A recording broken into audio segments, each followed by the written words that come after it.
प्रेमाची गोष्ट या मालिकेच्या 11 डिसेंबरच्या भागामध्ये आता अचानक अनुजा घरामध्ये आल्यामुळे सगळेच जण खूप डिस्टर्ब असतात. काय झालंय म्हणून आता सगळे मुक्ताला विचारायला लागतात. सागर म्हणतो, 1 मिनिट मुक्ता, कोण आहे ही आणि तुम्ही इथे हिला आत्ता या घडीला का घेऊन आलेला आहात? यावरती आता मुक्ता अनुजाकडे येते. अनुजा, घाबरू नकोस, जे काही आहे ते खरं खरं सगळ्यांना सांग. अभिषेक तुझा कोण आहे, तुझं आणि अभिषेकचं काय नातं आहे हे सगळं घरच्यांना सांग. तुला कुणालाही घाबरण्याची काही गरज नाहीये. मी तुझ्या सोबत कायमशी पाठीशी आहे. असं म्हटल्यावरती ती अनुजाला सगळ्यांच्या समोर आणते आणि ती सांगते, तुम्ही सगळेजण माझ्यावरती विश्वास ठेवायला तयार नव्हतात. सागर, तुम्हाला तर वाटत होतं की या अभिषेक केणीच्या व्यतिरिक्त दुसरा कोणताही मुलगा आपल्या कोमलसाठी योग्य नाहीये. इनफॅक्ट हाच मुलगा आपल्या कोमलसाठी कसा योग्य आहे हे तुम्ही मला पटवून दिलत आणि मी तुम्हाला सांगत राहिले की याच्यासारखा योग्यपेक्षा याच्यासारखा वर्स्ट मुलगा इकडे आता आपल्या कोमलसाठी मिळणार नाहीये. त्यामुळे या मुलासोबत आपण लग्न नको करूया. मी कामी कपाळी ओरडून सांगत होते, पण तुम्हाला कुणालाच माझी बाजू पटली नाही. कशी पटणार? कारण माझ्याकडे तसा कोणता ठोस पुरावा सुद्धा नव्हता. पण आज मी पुराव्यानिशी तुमच्या सगळ्यांच्या समोर आलेली आहे. आज माझ्या हातामध्ये पुरावा आहे आणि तोच पुरावा मला तुम्हाला सगळ्यांना दाखवायचा आहे. तो पुरावा म्हणजे ही अनुजा दुसरी कुणीही नसून ही आहे अभिषेकची बायको. असं म्हटल्यावर ती सगळ्यांना जबरदस्त धक्का बसतो. सगळ्यात जास्त धक्का बसतो तो म्हणजे कोमलला. कोमल आता एकदम हादरते. काय? अभिषेकची बायको? कोमलला चक्कर यायला लागते. मुक्ता सांगायला लागते, हो, ही आहे अभिषेकची बायको. ही अभिषेकची बायको आहे अनुजा अभिषेक केणी. आता अभिषेक सुद्धा हदरतो. इकडे सगळ्यात जास्त धक्का बसतो तो म्हणजे सावनीला. इंद्रा हदरते. अगं ए बाय, काय बोलतेस तू? काय बोलतेस? इंद्रा म्हणते, काय चाललंय काय हे? यावरती मुक्ता सांगते, हो, आजपर्यंत माझ्याकडे पुरावा नव्हता, पण आत्ता माझ्याकडे पुरावा आहे. आता कोमलला इकडे सावरण्यात येतं. तोपर्यंत इकडे आता सावनी सांगायला लागते, मुक्ता, अगं काय बोलतेस तू? कसं शक्य आहे? म्हणजे आता जर का तो सांगतोय की त्याचं लग्न झालेलं नाहीये आणि त्याचं लग्न आपल्या कोमल सोबत झालंय, तर मग या सगळ्यामध्ये यांचं लग्न आधीच होणं कसं शक्य आहे? तू सांग बरं मला नाही वाटत की यांचं लग्न झालेलं आहे. यावरती सागर आता मुक्ताच्या जवळ येतो. मुक्ता, अहो काय चाललंय? तुम्ही किती हे सगळं विचित्र पद्धतीने वागताय. मला तर तुमचं वागणं काहीच कळत नाहीये. म्हणजे तुम्ही दरवेळेला अभिषेकला असं आता आरोपीच्या पिंजऱ्यामध्ये का उभं करताय? असं म्हणत आता इकडे सागर मुक्ताला समजवायला लागतो. मुक्ता म्हणते, 1 मिनिट, थोडा वेळ थांबा. आत्ताच्या आत्ता सगळा संशय तुमचा मी दूर करायला आलेली आहे, म्हणूनच तर मी हिला आणलंय ना. बोल अनुजा, जे काही खरं आहे ते सगळ्यांना सांग. तू कुणालाही घाबरू नकोस. असं म्हणत अनुजाला आता इकडे कम्फर्टेबल मुक्ता करते आणि मुक्ता आता अनुजाला सगळा प्रकार सांगायला सांगते. अनुजा म्हणते, 1 मिनिट, अभिषेक केणी, असं म्हणत ती अभिषेकच्या जवळ येते. काय नातं आहे आपल्यामध्ये? आपल्यामधलं नातं तोडून तू इकडे नव्याने लग्न करायला लागलास? असं म्हणत ती अभिषेकच्या समोर येते. अभिषेकची पाचारण बसते. तोपर्यंत इकडे आता सगळ्याच्या समोर सांगायला लागते, अनुजा, हो, मुक्ता मॅडम म्हणतायत ते खरं आहे. हा नवरा आहे माझं याच्यासोबत लग्न झालेलं आहे. असं म्हणत अनुजा सगळ्यांच्या समोर आता लग्न एक्सेप्ट करते. अनुजाने लग्न एक्सेप्ट केल्यावरती इकडे आता कोमलला अधिकच चक्कर यायला लागते.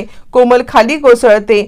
स्वाती, इंद्रा तिला सावरतात. तर इकडे चिडलेला सागर अटॅक करतो, तो म्हणजे अभिषेकवरती अटॅक करतो आणि तो सांगायला लागतो, का माझ्या बहिणीच्या भावनांशी असा खेळायची तुला कुणी हिंमत दिली?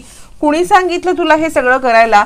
तुझं जर का आधीच लग्न झालं होतं तर या सगळ्यामध्ये आम्हाला ते आधी सांगायचं ना. का माझ्या बहिणींच्या भावनाशी खेळलास, नीच माणसा? असं म्हणत चिडलेला सागर आता या सगळ्यामध्ये त्याच्यावरती धावून जाऊन त्याला या सगळ्यामध्ये आता कॉलर पकडतो आणि त्याची मारहाण करायला लागतो. हे सगळं चालू असताना अचानकपणे तिकडे आता अनुजा ओरडायला लागते, थांबवा हे सगळं, काय चाललंय हे सगळं, थांबवा हे सगळं. असं म्हणत अनुजा आरडाओरडा करायला लागते आता मुक्तालाच कळत नाही की आतापर्यंत ही अनुजा बरोबर चालली होती, मध्येच हिला काय झटका आला, मध्येच हिने थांबवायचं नाटक का केलं. मुक्ता म्हणायला लागते, अनुजा थांब, जे काही खरं आहे ते सगळं आता समोर येऊ दे. यावरती अनुजा म्हणते, नाही आता मी थांबू शकत नाही, याला इतकं मारल्यावरती मी गप्प बसू शकते असं तुम्हाला वाटतंय का? अजिबात नाही, याला मारल्यावरती मी गप्प बसणार नाही असं म्हणत अनुजा या सगळ्यामध्ये मध्ये पडते.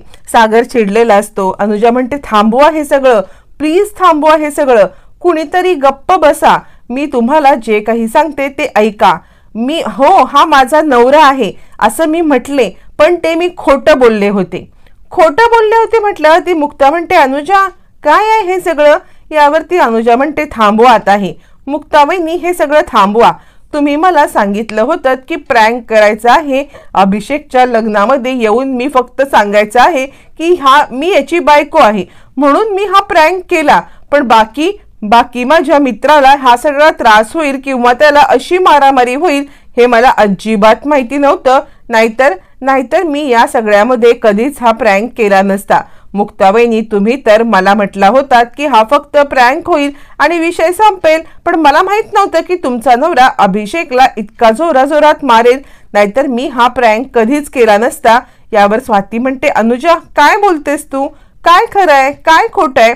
यावरती अनुजा ओरडून सांगायला लागते, हो अभिषेक आणि आम्ही दोघं जण खूप चांगले मित्रमैत्रिणी आहोत. अभिषेक माझा खूप चांगला मित्र आहे आणि या मॅडम माझ्याकडे आल्या होत्या मुक्ता कोळी आणि त्या मला सांगायला लागल्या की या सगळ्यामध्ये अभिषेकला तू येऊन प्रँक कर, आमच्या घरी ये आणि तू सांग त्याला सगळ्यांच्या समोर की माझं आणि त्याचं लग्न झालंय. हे सगळं सांगण्यासाठी यांनी मला बोलवलं आणि त्या मला म्हटल्या की हा फक्त प्रँक आहे, तू काही काळजी करू नकोस, या प्रँक मध्ये काहीही प्रॉब्लेम होणार नाही आणि म्हणून मी या प्रँक मध्ये सामील झाले होते. हो. यावरती आता इकडे मुक्ता म्हणायला लागते, अगं का खोटं बोलतेस तू? यावरती अनुजा म्हणते, मी का खोटं बोलू? तुम्ही खोटं बोलताय आणि तुम्ही या सगळ्यामध्ये हे सगळं माझ्या तोंडून वदवून घेतलेलं आहे असं म्हटल्यावरती मग अनुजा सांगायला लागते, तो माझा मित्र आहे, मी का त्याला ह्या मारताना असं बघू? मला फक्त इतका प्रँक करायला सांगितला, त्यानंतर मला सांगितलं की काहीही होणार नाहीये, मग त्यानंतर काहीही होणार नाही तर हे सगळं का घडलं? का मारलं त्याला? माझ्या मित्राच्या सोबत मी असा मारणं अजिबात सहन करू शकत नाही, बास करा हे सगळं, तुम्ही थांबवा हे सगळं असं म्हणत अनुजा उलटी फिरते. त्यावरती मुक्ता म्हणते, काय झालंय तरी काय? अगं तू तर मला स्वतःहून सांगितलं होतंस ना की तुझं आणि याचं लग्न झालंय आणि म्हणूनच मी तुला इकडे बोलवलं होतं ना, मग तरी सुद्धा तू आता असं का बोलती आहेस? अनुजा म्हणते, तुम्ही खोटं बोलताय, तुम्ही प्रँक करायला बोलवलत आणि आज सगळ्यांच्या समोर मला सांगताय की या सगळ्यामध्ये हा दोषी आहे, हा माझा नवरा आहे, कसं एक्सेप्ट करीन मी हा माझा नवरा आहे ते? असं म्हणत आता इकडे अनुजाने पूर्ण सिच्युएशन बदललेली असते, मुक्ताला खोट्यात पाडलेलं असतं. आता मुक्ताला खोट्यात पाडल्यामुळे इकडे आता सगळेच जण विचार करायला लागतात. त्यावरती मुक्ता म्हणते, अभिषेक तू कितीही नाटकं कर, तू या सगळ्यामध्ये कितीही फसवण्याचा प्रयत्न कर, पण तुझ्या या फसवण्याला मी अजिबात भुलणार नाहीये. इकडे सावनी सुद्धा हदरते, आता नक्की मुक्ता काय करणार आहे? त्यावरती आता इकडे अनुजा म्हणते, बास करा मुक्ता मॅडम, बास करा, तुम्ही का सगळ्यामध्ये माझ्या मित्राला दोष द्यायला बसलेले आहात किंवा माझ्या मित्राला का त्रास द्यायला बसलात? मला कळत नाहीये की तुमच्या मनात काय चाललंय, तुम्ही का त्याला त्रास देताय, पण आम्ही दोघं फक्त चांगले मित्रमैत्रिणी आहोत असं म्हणत अनुजा ओरडून आपली बाजू सिद्ध करण्याचा प्रयत्न करत असते. तोपर्यंत मग मुक्ता विचार करते, सागर ऐका, मी खरंच सांगते तुम्हाला, मी या सगळ्यामध्ये काहीही खोटं बोलत नाहीये, मी जे सांगते ते अगदी बरोबर आहे. म्हणजे या सगळ्यामध्ये ही खोटं बोलते, ही मला आधी भेटली होती, मला म्हटली मी बायको आहे म्हणून मी हिला इकडे बोलवलं. हा अभिषेक आपल्या कोमलसाठी अगदी योग्य नाहीये, तुम्ही माझी बाजू समजून घ्या, तुम्ही मला समजून घ्या असं म्हणत मुक्ता जीव तोडून जीवाच्या आकांताने आपला सांगण्याचा प्रयत्न करत असते. आणि आता इकडे सागर मात्र काहीही विश्वास ठेवायला तयार नसतो. सागर मुक्ताला काहीही बोलत नाही आणि तो डायरेक्ट इकडे अभिषेककडे येतो.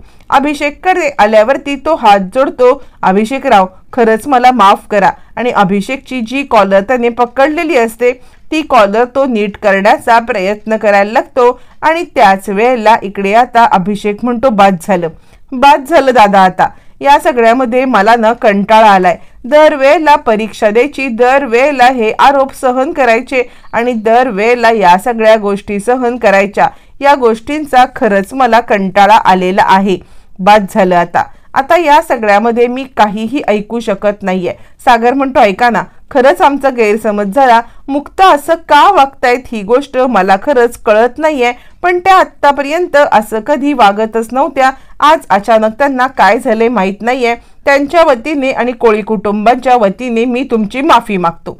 असं म्हटल्यावरती आता सागर त्याच्यासमोर हात जोडून उभा असतो. त्यावरती अभिषेक म्हणतो माझं कोमलवरती प्रेम आहे म्हणून मी माझ्या घरच्यांच्या विरोधात जात या लग्नाला तयार झालो. कोमलसारखी लाईफ पार्टनर मिळाली तर माझं आयुष्य सेट होऊन जाईल, हा एक आणि एकच उद्देश माझा होता आणि त्यासाठी मी या लग्नाला तयार झालो. कोमलला फिट्स येतात या गोष्टीचा मला कधीच फरक पडला नव्हता, ना याच्या पुढे फरक पडेल, पण म्हणून तुम्ही माझ्यावरती असे घाणेरडे आरोप केलात तर हे आरोप मी ऐकून घेईन का? नाही, बाद झालं. तरी सुद्धा ऐकून घेतले, वेळोवेळी अपमान सहन केला, वेळोवेळी तुमच्या या सगळ्या आरोपांना बळी पडलो, पण दरवेळेला कोमलवरच्या प्रेमापोटी मी सगळ्यामध्ये माघार घेतली. जाऊ दे, माझं कोमलवरती प्रेम आहे, मी कोमलवरती नितांत प्रेम करतो ही गोष्ट मी माझ्या मनाला समजवत होतो आणि त्यासाठी मला आता कोमलच्या घरच्यांचं जे काही चुका आहेत त्या चुका पोटामध्ये नक्कीच घ्यायला पाहिजेत, हे सगळं मी आता विचार करत होतो. पण या सगळ्यामध्ये तुम्ही काय केलं? तुम्ही दरवेळेला मला आरोपीच्या पिंजऱ्यामध्ये उभं केलं, आरोपीच्या पिंजऱ्यामध्ये उभं करून दरवेळेला मला या सिच्युएशन मध्ये आणून ठेवलं आणि दरवेळेला माझ्याकडून क्लॅरिफिकेशन मागितलं. आता बाद झालं, आता माझ्याकडे कोणत्याही गोष्टीचं क्लॅरिफिकेशन नाही आहे, कोणतीही गोष्ट देण्यासाठी माझ्याकडे आता काहीही नाहीये. बस मी हरलोय, आता मला अजिबात हे लग्न करायचं नाहीये. मी तुमच्या सगळ्यांची माफी मागतो. माझ्यामुळे जर का तुम्हाला काही त्रास झाला असेल तर खरंच तुम्ही मला माफ करा आणि मला आता इथून जाऊ दे, मी आता हे लग्न थांबवतोय. असं म्हणत अभिषेक आता उलटा पवित्रा घेतो की मी विक्टिम कार्ड प्ले करायला लागतो, की मला कसा त्रास झालाय, मी कसा विक्टिम प्ले करतोय हे दाखवायला लागतो. आणि आता सागर म्हणतो असं करू नका, तुमचं कोमलवरती आणि कोमलचं तुमच्यावरती जे काही नितांत प्रेम आहे ते प्रेम आम्हाला माहिती आहे, प्लीज असं काही करू नका. अभिषेक सुद्धा हट्टाला पेटतो, नाही दादा, आता हा प्रश्न माझ्या स्वाभिमानाचा आहे, जर दरवेळेला माझा स्वाभिमानाला बळी पडत मला जर का यामध्ये क्लॅरिफिकेशन द्यावं लागत असेल तर बाद झालं. याआधी सुद्धा मी प्रत्येक वेळेला माफ करण्याचा प्रयत्न केला, पण आता मात्र अजिबात मला काहीच बोलायचं नाहीये. तरी सुद्धा मुक्ता आता अजिबात ऐकत नाही आणि मुक्ता म्हणते सागर बास करा, याच्या समोर हात जोडण्याची काहीही गरज नाहीये. तुम्हाला माहिती आहे का, हा अजूनही नाटकच करत आहे, हा नाटक करतोय आणि याच्या नाटकांना तुम्ही अजिबात बळी पडू नका, तुम्ही या सगळ्यामध्ये बिलकुल अजिबात बळी पडू नका. हे सगळं आहे ना, हे सगळं खोटं आहे. यावरती कोमल रडत असते आणि आता कोमलला मुक्ताचा खूप राग येत असतो. त्यावरती आता इकडे इंदिरा म्हणते बास कर मुक्ता, यावरती तुम्हाला माहितीये की तुला कोमलच्या आयुष्याची किती काळजी आहे, ते कोमलच्या आयुष्याची खूप काळजी आहे तुला, पण म्हणून तू या सगळ्यामध्ये जर का हे असं काही वागणार असेल ना तर मी अजिबात सहन करणार नाही. मी सहन करणार नाही की तू अभिषेकवरती अशा प्रकारचं लांछन लावशील तर. असं म्हणत मुक्तावरती आता इकडे चिडलेली असते इंदिरा आणि या संधीचा फायदा घेत तिकडे आता सावनी येते. सावनी या सगळ्यामध्ये येते आणि ती मुद्दाम विचार करते की मी जर का चुकीची गोष्ट बोलले तर मात्र या सगळ्यामध्ये मुद्दाम ही आता इंदिरा ही माझी बाजू न घेण्यासाठी पूर्णपणे आता प्लॅन करेन. म्हणून ती सावनी म्हणायला लागते अहो काय करताय असं, म्हणजे एक सासूबाई मुक्ता जर का काही बोलत असेल तर ती गोष्ट खरी असेल ना. मुक्ताला तुम्ही या सगळ्यामध्ये समजून घ्या, कारण मुक्ता कधीही खोटं बोलत नाही, ही गोष्ट आपल्याला माहिती आहे. तुम्ही सगळ्यांनी एकदा मुक्ताची बाजू तरी समजून घ्या. असं म्हणत सावनी मुद्दाम या सगळ्यामध्ये नाटक करायला लागते, जेणेकरून सगळेजण मुक्तावरती भडकावे, मुक्तावरती चिडावे आणि मुक्ताला या सगळ्यामध्ये खूप काही ओरडा बसावा. म्हणून ती सांगायला लागते, ऐका अहो मुक्ता कधीच खोटं बोलणार नाही, मुक्ता नेहमी खरं बोलते, ऐका तरी तिचं म्हणणं.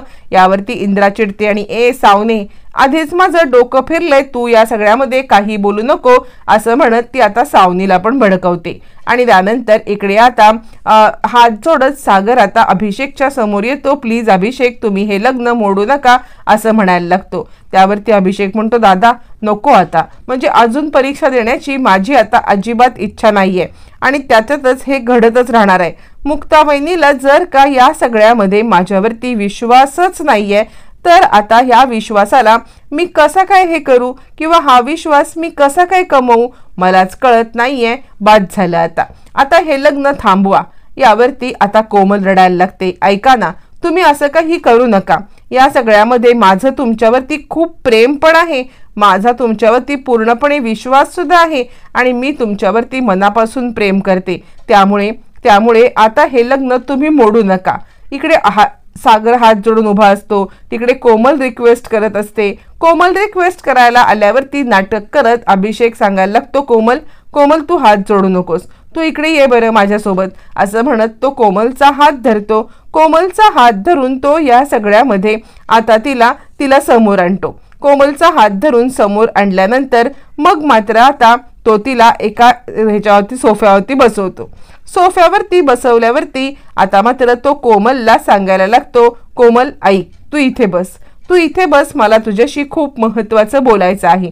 हे बघ, लग्न झाल्यावरती या सगळ्यामध्ये नवरा बायकोंच्या सगळ्या गोष्टी एकमेकांना माहिती असल्या पाहिजेत, त्यामुळे मला तुला काही गोष्टी सांगायचं आहे. उद्या लग्न झाल्यानंतर सुद्धा तुला जर का अनुजाबद्दल काही डाऊट आला तर खूप मोठा प्रॉब्लेम होऊ शकतो. त्याच कारणासाठी मला तुला खूप महत्त्वाची गोष्ट सांगायची आहे. ही अनुजा ही माझी खूप जवळची मैत्रीण आहे आणि ही माझी जवळची मैत्रीण आहे, त्या व्यतिरिक्त आमच्यामध्ये कोणत्याही प्रकारचं नातं नाहीये, हे मला तुला फक्त सांगायचं आहे. उद्या लग्न झाल्यानंतर कोणत्याही प्रकारची कुरघोडी नको. यावरती कोमल म्हणायला लागते, आपल्या नवऱ्याची जवळची मैत्रीण कोण आहे किंवा आपल्या नवऱ्याच्या अधिक जवळचं कोण आहे हे जाणून घेण्याचा अधिकार पूर्णपणे बायकोला अधिकार असतो. पण मला या कोणत्याही गोष्टीचं ऑब्जेक्शन नाहीये. अनुजा, तू जर का या सगळ्यामध्ये त्याची जर का मैत्रीण आहेस तर ही मैत्री मला सुद्धा एक्सेप्ट आहे, ही मैत्री मी सुद्धा एक्सेप्ट करते. मला काहीही प्रॉब्लेम नाहीये की तुम्ही दोघं जण एकमेकांचे मित्रमैत्रिणी आहात ते असं म्हटल्यावरती आता इकडे अभिषेक म्हणायला लागतो, ठीक आहे मी येतो, मी सगळ्यांचा आता निरोप घेतो. यावरती इंद्रा म्हणायला लागते, असं काय करताय तुम्ही, आता गडबडीत कुठे निघालात. त्यावरती अभिषेक म्हणतो, काही नाही, जरा तोंडाला लागले ते सुद्धा औषध मलमपट्टी करतो आणि लग्नाची बाकीची तयारी करायची ती पण करते. इंद्रा म्हणते, खरंच मला माफ करा, आज आमच्यामुळे परत तुम्हाला या सगळ्यामध्ये जे काही भोगावं लागलं ना ते सगळं मी आता खरंच तुमची माफी मागते असं म्हणत इंद्राने या सगळ्यामध्ये आता माफी मागितलेली असते. मुक्ता विचार करते, नाही काहीही झालं तरी या माणसाला आज तरी मला अजिबात पाठवायला द्यायचं नाहीये किंवा या माणसाला आज तरी मला सोडायचं नाहीये, पण काय करू, माझ्या हातात सिच्युएशन नाहीये. त्याच वेळेला सावनी सगळं आठवते, कशा पद्धतीने हे सगळं घडलं होतं किंवा कशा पद्धतीने आपण इकडे मॅन्युपुलेट अनुजाला केलं. अनुजाचा ज्या वेळेला नंबर आता मुक्ताकडे आलेला असतो, हे ज्या वेळेला सावनीला समजलेलं असतं तेव्हा सावनीने कारमध्येच मीटिंग घेतलेली असते आणि तिने अनुजाला आपला प्लॅन समजावून सांगितलेला असतो. ती अनुजाला सांगत असते, हे बघ, मुक्ताला जर का तुझा नंबर सापडलाय आणि तिच्या लक्षात आलंय की या सगळ्यामध्ये जर का तुम्ही दोघांनी म्हणजे तुझं लग्न झालंय हे तिला समजलेलं आहे, तर ती या सगळ्यामध्ये आता तुला भेटण्याचा प्रयत्न करेल. त्यावेळेला आपला प्लॅन फुलप्रूफ असला पाहिजे, आपला प्लॅन ठरलेला असला पाहिजे आणि या आपल्या प्लॅनला आता तू सगळं हे प्रॉब्लेमॅटिक आहे झालेलं तुझ्यामुळे ते सगळं तू वर्कआउट करशील असं म्हणत इकडे बरोबर जी काही सिच्युएशन असते ती सिच्युएशन सावनीने समजावून सांगितलेली असते आणि सिच्युएशन समजावून सांगत आता सावनीने या सगळ्यामध्ये काय प्लॅनिंग करायचं हे सुद्धा तिला सांगून टाकलेलं असतं. आणि म्हणूनच अनुजा ज्या वेळेला घरामध्ये येते त्यावेळेला ती कॉन्फिडंट असते की काहीही झालं तरी सुद्धा आता मी अजिबात हार मानणार नाही आणि खोटं नाटं सगळं ती आता बोलते आणि ती निघून जाते. इकडे मुक्ता रूम मध्ये येते. तोपर्यंत सागर येतो. सागर आता रूम मध्ये आल्यावरती तो विचार करतो कसं आणि काय पद्धतीने मी मुक्ताला समजवू. याआधी कसा आधी वेडेपणा केला नाही, आत्ता का वेडेपणा करतायत. तितक्यात सागर येतो आणि मुक्ता, अहो काय चाललंय तुमचं, काय हा वेडेपणा चाललाय तुमचा, मला तर काही कळत नाही. मी न आत्तापर्यंत कधीही तुमच्या डोळ्यामध्ये या सगळ्यामध्ये अभिषेकच्या बद्दल असं मी रागच पाहिला, त्याचा अपमान करायला सुद्धा तुम्ही मागे पुढे पाहत नाही. यावरती मुक्ता म्हणायला लागते, माझ्या डोळ्यातला अभिषेक बद्दलचा राग तुम्हाला दिसतोय, पण कोमल बद्दलची काळजी दिसत नाहीये का. मला कोमलच्या बद्दल जी काही काळजी वाटते ती काळजी तुम्ही बघू शकत नाहीये का. यावरती सागर म्हणतो, मला माहिती आहे तुम्हाला कोमलची काळजी आहे, पण म्हणून ती काळजी असल्यामुळे कुणाचाही अपमान करण्याचं तुम्हाला लायसन नाही ना मिळत. तुम्ही त्याचा अशा प्रकारे अपमान नाही ना करू शकत. एक गोष्ट लक्षात घ्या, तुम्ही हा अपमान करताय ना तो अभिषेकचा अपमान करताय, त्याचबरोबर कोळी कुटुंबाचा सुद्धा आता तुम्ही अपमान करताय, ही गोष्ट तुम्ही लक्षात घ्या.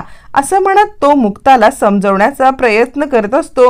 पण मुक्ताला या सगळ्यामध्ये काहीच गोष्टी कळत नसतात किंवा तिला अर्जुनला समजून, इकडे आता सागरला समजावून सांगायचं असतं, पण सागर समजून घ्यायला तयार नसतो. सागर म्हणतो, मुक्ता बास करा, यापुढे एकदा जरी तुम्ही त्याला आता काही बोललात किंवा या सगळ्यामध्ये त्याला जर का काही हे करण्याचा प्रयत्न केला तर गाठ माझ्याशी आहे, प्लीज प्लीज थांबवा हे सगळं. असं म्हणत आता सागर मुक्तावरती चिडतो, तिला या सगळ्या गोष्टी थांबवायला सांगतो. मग आता सागरची कमी असते की काय, तर आता इकडे आता कोमल येते. कोमल सांगायला लागते, अभिषेकवरती तुझा विश्वास बसलाय असं तू नाटक करत बोललीस मुक्ता वहिनी, पण आता या सगळ्यामध्ये मला न तुझा खूप राग आलेला आहे. तू या सगळ्यामध्ये हे सगळं थांबव, मला काहीही बोलायचं नाहीये तुझ्याशी. परत अभिषेकवरती हे असले घाणेरडे आरोप झाले तर मात्र मला चालणार नाहीत. हे घाणेरडे आरोप आता मला अजिबात पटणार नाहीत. यापुढे जर का हे असे घाणेरडे आरोप केले तर माझ्याशी गाठ आहे. असं म्हणत कोमल आता विरोधात गेलेली असते. अख्खं घर मुक्ताच्या विरोधात आहे आणि तरी सुद्धा मुक्ता एकटीच लढा देते. तर या सगळ्याच्या उपर कोमलला वाचवण्याचा मुक्ताचा प्रयत्न कसा यशस्वी होणार, मुक्ता या सगळ्यामध्ये खरंच यशस्वी होणार का, हे मात्र येणाऱ्या भागातच कळणार आहे.